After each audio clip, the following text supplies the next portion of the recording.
Welcome back, everybody, to part 3 of 3 of the Jewish idea of dreams. So last time we had a conflict. We had some places in our tradition that said dreams are of no consequence. Dreams have no meaning. Then we had several examples, not just from biblical and Talmudic stories, but from practical halacha, from Jewish law, recommendations, things to do if you have a bad dream. So which is it? Are they of no consequence, or do they carry meaning? Well, the truth of the matter is, both answers are right. Let's talk about how it works. You have two basic types of dreams: a natural dream and a supernatural dream. What's a natural dream? Natural dream goes like this. Natural dreams can be caused one of two basic stimuli. First thing is from external influence. Okay? A food that a person ate, you're really full, or a certain type of food. Okay? If it's hot in the room, if it's cold in the room, if you're hungry, if you're thirsty, if you go to bed with any of these external factors, it will incorporate into your dream.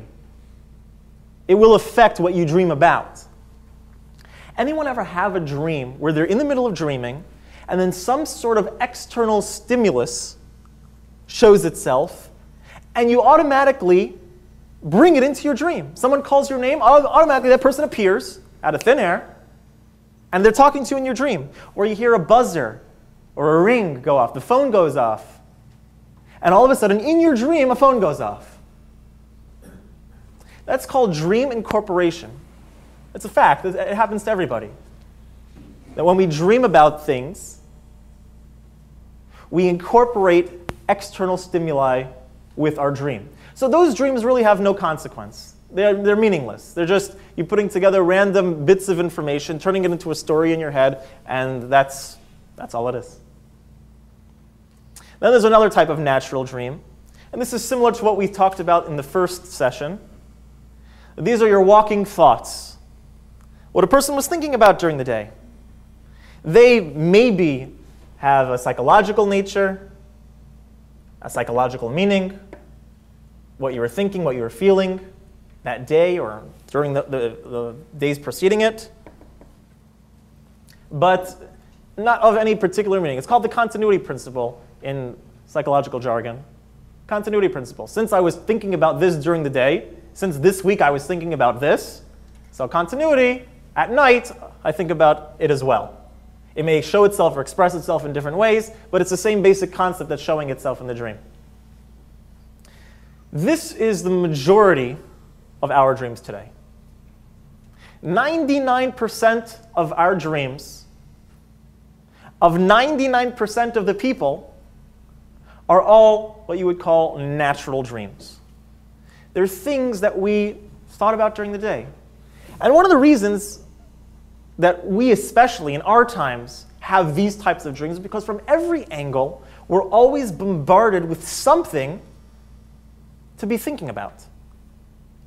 From our BlackBerries, to checking our regular email, seeing this advertisement, watching this TV show or this movie, there's this constant stimuli coming at our face. So usually, sometimes even if you don't remember where you saw it or where you heard it, something happened in passing that you forgot about, you didn't even take 2 seconds to think about it, it shows up in the dream. We're going to talk about in a few minutes how that works. But that's most of our dreams today are natural. And therefore, if a person has a bad dream, they shouldn't pay too much attention to it. They shouldn't try to interpret it. What does this mean? I saw this horrible thing. You shouldn't be worried about it. Then you have those dreams that are supernatural, prophetic in nature. Many great tzaddikim, holy and righteous individuals throughout Jewish history have oftentimes recorded in books Torah that they've learned in their dreams. It's very interesting. Rabbi Tzadok HaKohen has a book on it. In fact, in the times of the Rishonim, medieval Jewish times, one of the Balei Tosfos recorded an entire book of questions that he asked in his dreams and what the responses were. A question in a dream. And it was a whole ritual. In the writings of the Kabbalists, there's a whole procedure if a person wants to get a response from a dream. You go to the mikveh, and you get certain kind of paper, or fresh new paper, a certain type of pen, and you say certain verses, and then you say it again, and it's a whole ritual, and then you go to sleep, and you put the paper under your pillow, and you hope that in the morning that it's going to come up with an answer. Most of us, if we try it at home, it may not work. Just sorry to disappoint all of you. Most of us. Maybe Barbara.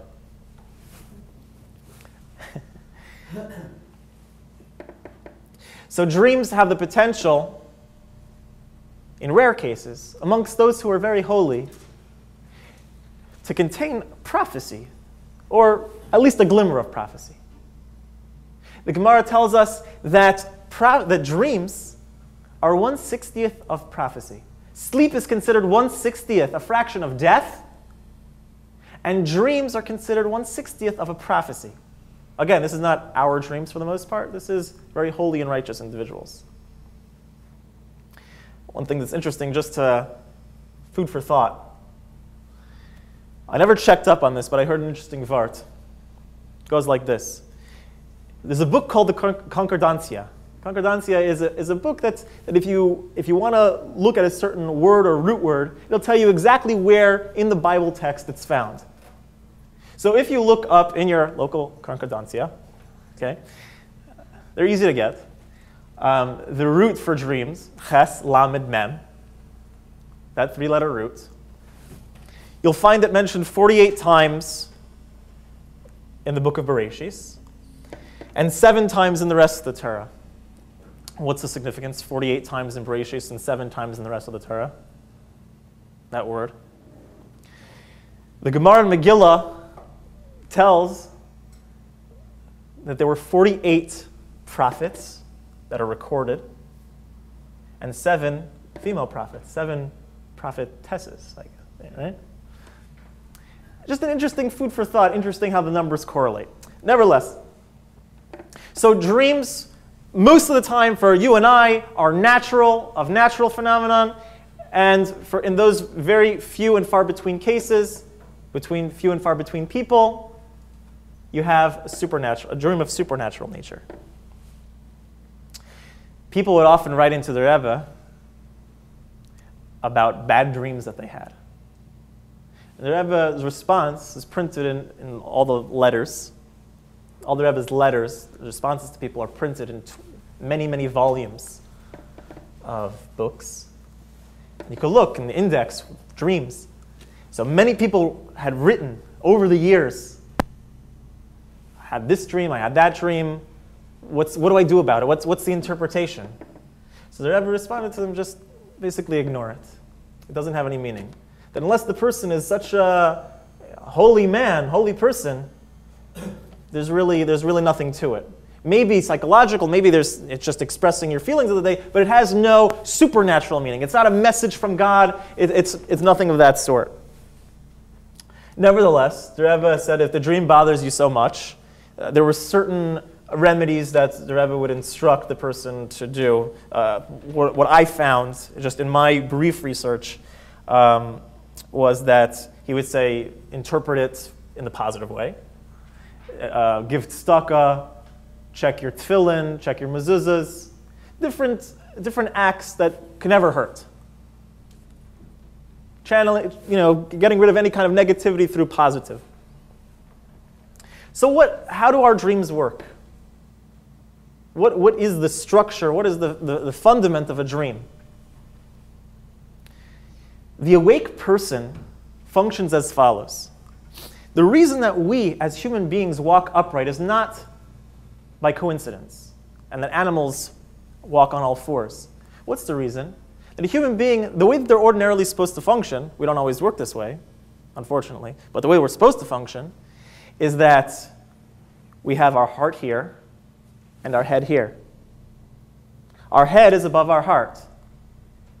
The mind is in control of the heart. The emotions are important, but the intellect is meant to be the guide. We walk upright because we, as human beings, have the ability to curve our emotions. If we really desire something and something that we shouldn't have, we have the ability to turn it aside. Animals don't have the capability. Animals are pure emotion. Their head and their heart are on the same level.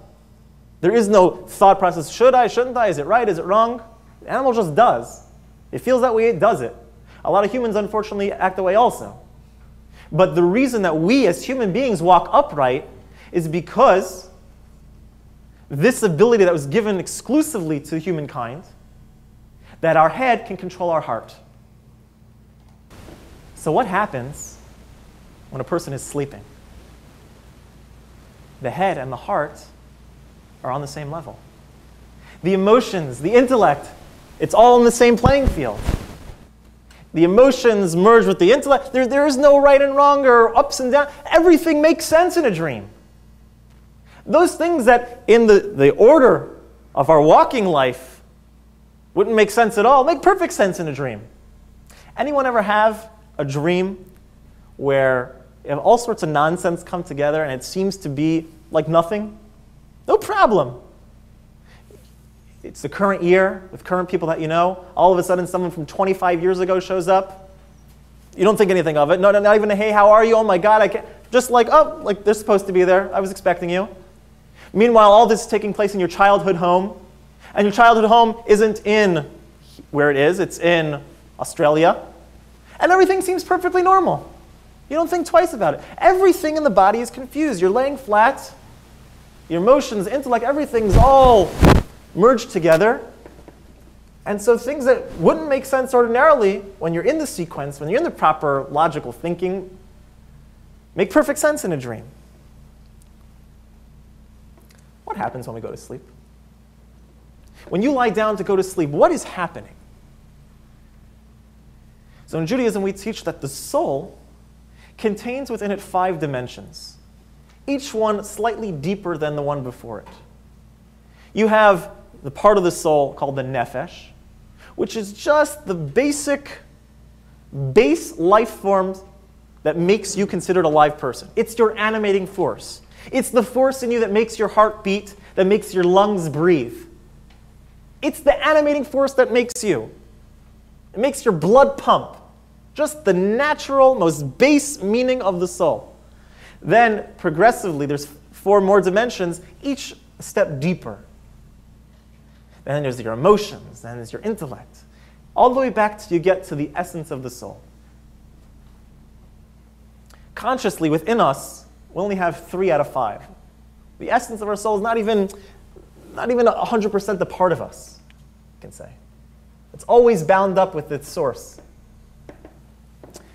When we go to sleep, when we dream at night,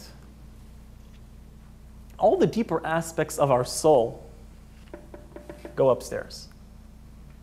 The only thing that's left is just that nefesh, just the most base and basic, living, functional things. Sleeping is 1/60th of death. Dreams are 1/60th of prophecy. So what happens when the soul goes up? For a very righteous person, they can be shown all sorts of secrets.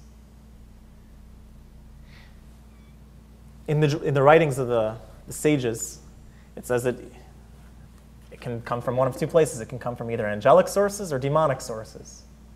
We're not like devils and pitchforks, but it can come from either positive or false, true or false sources. Sometimes the way something appears upstairs and the way when it comes down into practical, when it comes into the brain, it can be a little bit different. It can be not understood so well. So when a person's dreaming, okay, they can be shown, the parts of the soul go upstairs, and they can be shown all sorts of secrets, all sorts of hidden meanings. So very righteous people are able to process that information.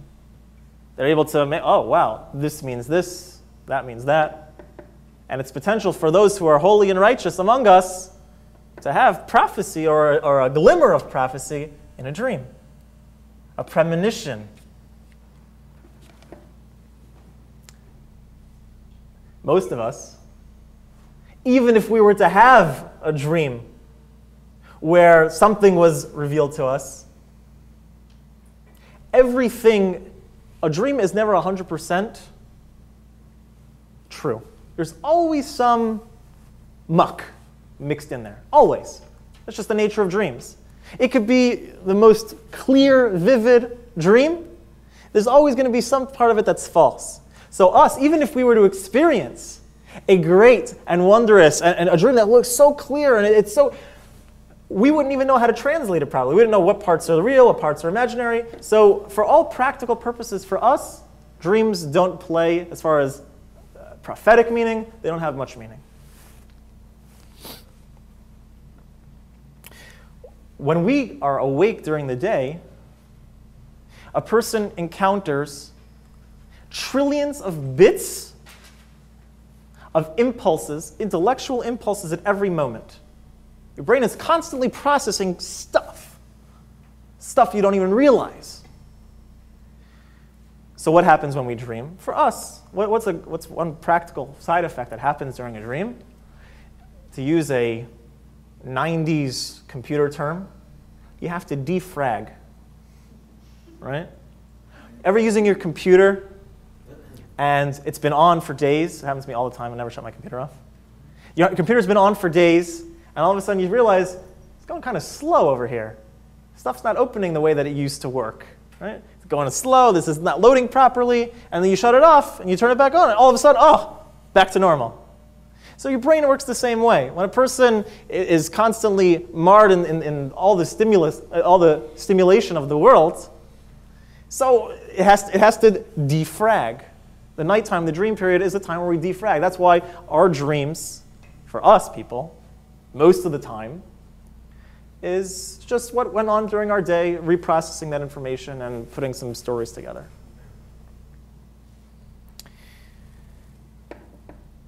There are a few things, even though our dreams today, as far as prophetic meaning, as far as deep insights into the spiritual world, we don't really have that so much. There are some very important and practical lessons that we can gain from the idea of sleep and the idea of dreams.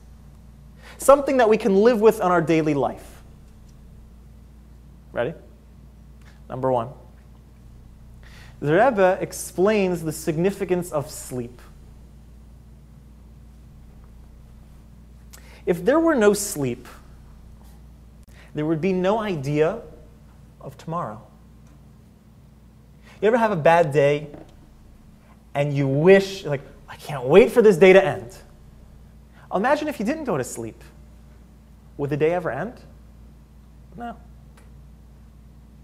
Everything would just be an outgrowth of past thoughts and deeds. Everything that I am right now would just be how I was feeling an hour ago, and that hour ago, how I was feeling an hour before that. Everything would just be a build. There would be no time to start over.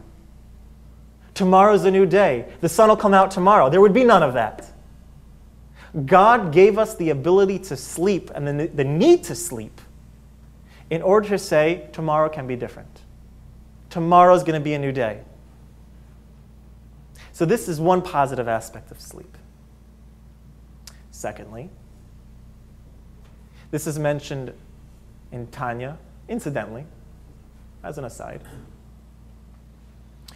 Dreams, although, again, they don't contain prophetic meaning to us, to most of us, they do inform us of something very interesting. They give us a rough outline of spiritually, where we're holding in life.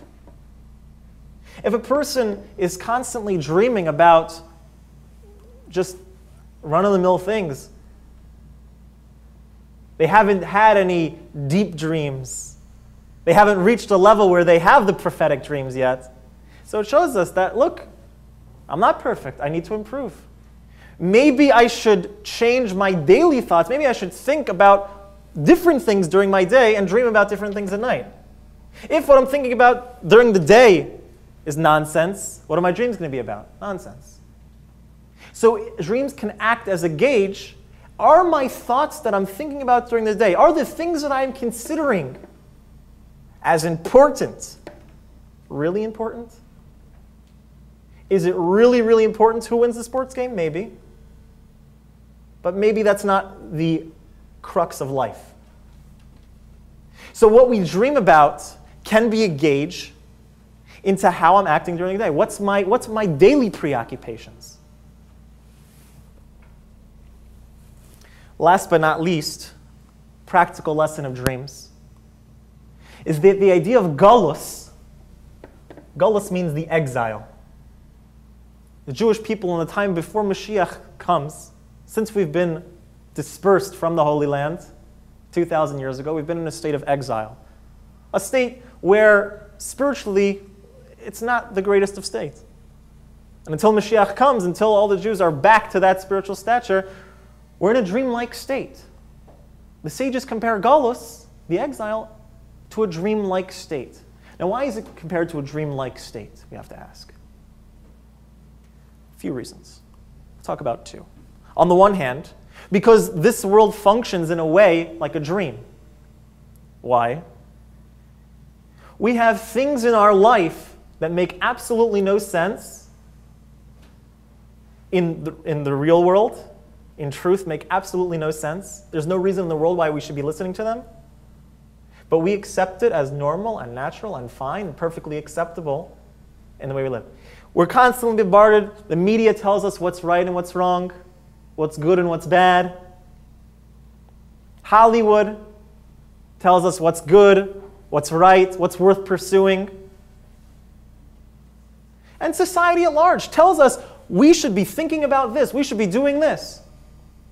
And we, without it, oh yeah, that's right, that's right. Even things that are completely contrary to how we feel, or to what is right in the grand scheme of things, which is what's according to the Torah.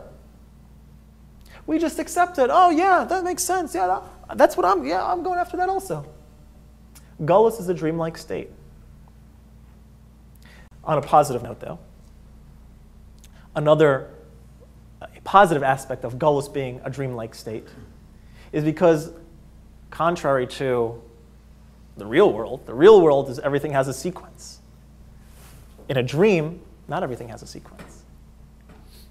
Things change. We can incorporate different things like that. We're not locked into a cookie-cutter system. A person can be different tomorrow, can be different today than they were yesterday. If we were locked in the cookie-cutter system, we who aren't spiritual would not be able to affect the spiritual. We wouldn't be able to embrace holiness and to bring down godliness.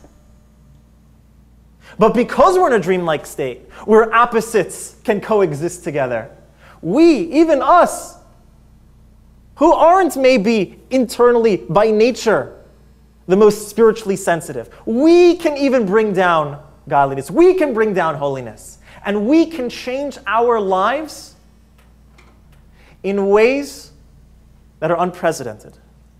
There is no mold. You don't have to be who you were yesterday. If you're unhappy with something about yourself, you can change. Tomorrow's a new day. Galus is a dreamlike state. Galus is a time where opposites can coexist, where a person can transform themselves in an instant.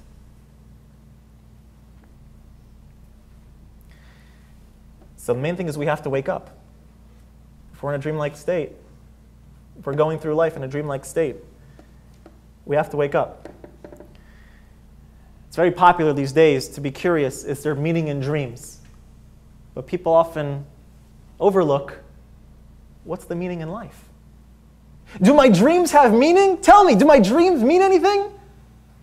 Okay, I'm so interested, I'll buy every book, I'll look on every website. But what about life? What's the meaning in life? We have to wake up. What does it mean to wake up? Waking up means getting out of the dream world. What's the dream world? Listening, what determines what's right? What determines what's good?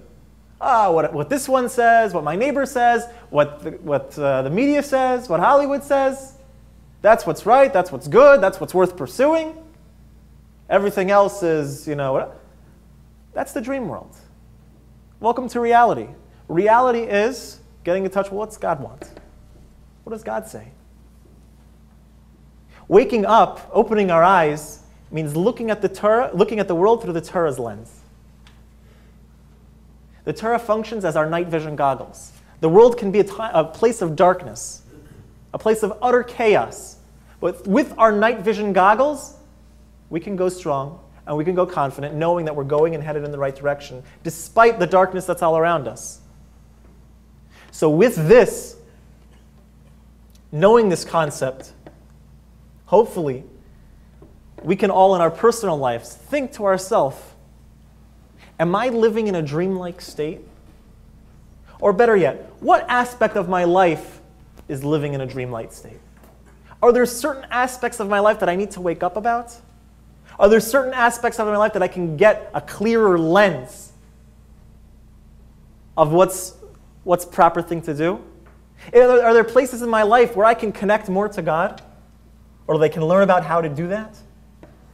The answer is yes. So through this understanding, we should all wake up from our dreamlike state, our personal dreamlike state, and we should merit very soon that the world will wake up from its dreamlike state with the coming of Mashiach speedily in our times.